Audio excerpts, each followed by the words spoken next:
नमस्कार, मी मनोज पाठक. बातमीपत्रात आपलं स्वागत. बातमीपत्राच्या सुरुवातीला बातमी आहे ठाकरे आणि मनसे मधल्या राड्याची.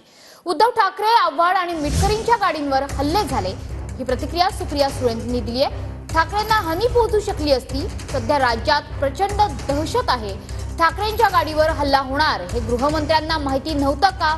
ठाकरेंच्या गाडीवर हल्ला करणाऱ्यांची चौकशी व्हावी अशी मागणी आता सुप्रिया सुळे यांनी केली आहे. अर्थातच हे अतिशय दुर्दैवी जे झालं ते मी त्याचा जाहीर निषेध करते.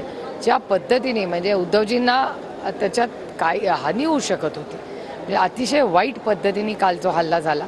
आणि मला एकच गृहमंत्र्यांना विचारायचं आहे की गृहमंत्र्यांना इंटेलिजन्स नव्हता याचा इतके दिवस, मग झालं कसं? याचं कम्प्लीट इंटेलिजन्स फेलियर, ह्याची इन्क्वायरी झाली पाहिजे. ज्या पद्धतीने उद्धवजींवर हल्ला झाला तो अतिशय दुर्दैवी आहे. महाराष्ट्राच्या सुसंस्कृत महाराष्ट्राला न शोभणार आहे.